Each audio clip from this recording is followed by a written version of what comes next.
Okay, I'm going to share something with you that literally changed how I experienced my entire day. And I'm not exaggerating when I say this is one of the most powerful things that you can do for chronic anxiety. The crazy part, it's not what most people think. It's not meditation, although I am a massive advocate of meditation for long-term happiness, emotional stability, and keeping your stress levels down. It's not deep breathing exercises at the end of the day. It's something completely different that works with your body, not against it. And here's why this matters to you specifically. Because you know that feeling when you get to the end of your day and you're just exhausted, like completely drained, even though often you were just sitting at a desk. That's not normal tiredness. That's your nervous system screaming at you. And I'm going to show you exactly how to fix it. So let's talk about what's actually happening in your body. So stress isn't just in your head, it's a full nervous system response. I want you to think about it like this. Your autonomic nervous system is a little bit like a car with a gas pedal and a brake. So the gas pedal is your stress response, that fight or flight that everyone talks about. And the brake is your parasympathetic response. That's the one that calms everything down. Here's the problem that most of us have, especially in our modern world. We're driving around all day with our foot slammed on that gas pedal, and we wonder why we're exhausted. But wait, it gets more interesting, because the real issue isn't the big stressful events. It's not the major deadline or the huge presentation. It's all those tiny micro triggers throughout your day that you're not even noticing. So let me give you an example. Let's say you're working and throughout your day you've got all these little things popping up. An email from a difficult coworker, a text that you need to respond to, someone asking you for something when you're already overwhelmed, a meeting that gets rescheduled. Each one of these tiny things, so your body kicks off a mini stress response. Your heart rate goes up a little, your muscles tense, your breathing gets shallow. You might even hold your breath without realizing it. And your brain is doing this because it's trying to protect you. That email from the difficult coworker, your brain interprets it as a potential threat. That request, when you're overwhelmed, your brain thinks, what if I can't handle this? What if I fail? And boom, there's a stress response. Now here's what makes us resilient humans. We're actually designed to handle this. So when we face a challenge, we deal with it and then we resolve it. Our nervous system naturally calms back down. So we're actually built to activate, to face the problem, and then to restore calm. But, and this is the big but, most of us are too busy or too distracted to actually resolve each one of these micro stresses. So what happens is instead they just pile up, one on top of the other, all day long. And by the end of the day, your body is stuck in this heightened state of fight or flight, and you go home and you collapse on the couch and you watch Netflix or you scroll. And you might think, well, that's fine. I'm relaxing now. But here's what's actually happening. You're not actually resolving the stress. You're just putting it on pause. You're distracting yourself, scrolling, watching Netflix, trying not to think about work or the obligations you've got at home. But that stress response is still stuck in your body. So this is why relaxation alone isn't enough. It's better than nothing, for sure, but it's actually a form of avoidance. You're escaping the stressor instead of resolving it. So what's the solution? The solution is nervous system self-regulation. And it's so simple. It almost sounds too good to be true.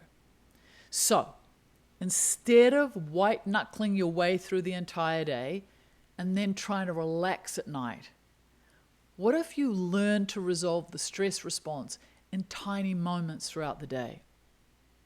So think about it. Instead of running a stress marathon all day long, you're soothing your body in these little micro moments. And this does two incredible things. First, It keeps you relaxed throughout the day so your body isn't stuck in fight or flight mode for 8 hours straight. And second, and this is the really cool part, it actually trains your nervous system to be calm as your default state. So you're strengthening that parasympathetic brake system. And the best part is this. You don't have to leave the stressful situation to do this. You can do it during the stressful events. So you don't have to wait for everything to calm down first. Okay, so how do you actually do this? Well, it's easier than you think. Step number one is awareness. So you need to start checking in with your body throughout the day. So what I see with my clients is that most of us have zero awareness of what our nervous system is doing. So you need to create a habit of asking yourself, am I tight now? Am I holding my breath? Is my jaw clenched? Are my shoulders up by my ears? So you just need to check in. You might set a little alarm for yourself, right? Where it goes off at different times during the day. Maybe the top of the hour, maybe once every 3 hours, whatever system you create. And when that alarm goes off, or maybe it's every time I go to the refrigerator, I'm going to do this, have a sign on your refrigerator. You just check in. That's it. You just notice. So that's step number one. Step number two is once you notice you're stressed, you use a simple grounding skill to turn on that parasympathetic response. And I mean simple. Take a slow breath. Yawn, even if it's fake. Or tense and then relax a muscle. Or just say to yourself, I'm safe right now. And you might just want to put your hand on your heart as you do that. That's literally it. So when you first start, set your timer maybe for every 2 hours. This is crucial. Don't ignore it. Because every single time it goes off, scan your body, use a grounding skill, you're training a new habit. And remember, you can't force this. So if you find yourself struggling or fighting with your feelings, just come back to acceptance. So be curious. Allow the feelings to be there. This is about coaching your nervous system, not controlling it by force. Now, I want to challenge something most of us believe. We have this idea in our heads that if the situation is stressful, we must feel stressed. But what if it's not true? What if you could do stressful things without being stressed? This is called relaxed vigilance. It's how the best ER doctors, athletes, special forces operators, they stay calm even in life-threatening situations. They're alert, they're focused, they're performing at a high level, but their nervous system is calm. And I didn't know this was possible for the longest time. I thought you had to be stressed when you had stressful things to do. But we can actually train ourselves to separate the situation from the response. So I want to tell you how I learned this. So I used to be a professional musician, and I did 2 European tours opening for Chuck Berry. So the first day that I went and did this tour with him, we were in Luxembourg. And I was in my hotel room waiting to go to sound check. So I was waiting to go to sound check so I could go check that my vocals and my guitar were good. I was opening 30 minutes, just me by myself on that stage. Okay? 8,000 people in that audience. So I'm really looking forward to sound check so I can sort of figure it out, calm my nerves, get a feel for the stage. But it's the first day of the tour, and the team management are slow in getting everything together. So instead of going for sound check at about 4 o'clock, because I was on at 7 o'clock, I'm sitting in my hotel room waiting to be called, waiting. Finally, the tour manager says to me, Mon, get in a taxi and get here. Wow, by this time, it's just after 6 o'clock. So I go, I'm completely unsure what's going to happen. I walk into my green room at the side of the stage, and they say to me, you got to get on stage now. And I'm like, wait a second. So I tune up my guitar. I have no nerves at all, nothing, because I can't actually believe that they're going to put me on stage without a sound check. And I remember there was a guy who was there. He was the security guy. Everybody in Luxembourg speaks French. And he looked at me and he said to me, I need to tell you something. I feel like he was my angel. He said, you're not in the hotel any longer. So he saw that I hadn't fully made the transition from the fact that I've been in the hotel all day watching TV shows on TV to now I'm about to walk on a stage and perform for half an hour, just me and my guitar in front of 8,000 people. I walked out onto that stage, and I've got to tell you something wild about when you walk onto a stage like this. You cannot see a thing. You might be able to see a couple of people right in the very front rows in front of you, but you're looking out onto this blackness and these lights. And there was not one part of me that was nervous, because my brain could not get its head around the fact that I was standing on stage in front of 8,000 people about to play by myself for half an hour. Right? This was an incredible situation, because what it taught me was that my nervousness was not compulsory. It was something optional. And from then onwards, in all those 2 tours, I never was nervous, because I knew all I needed to do was go out on stage and do my thing, right? And this is where it becomes very powerful. It was such a stressful situation, standing by yourself on a stage in front of 8,000 people. But actually, it didn't need to be.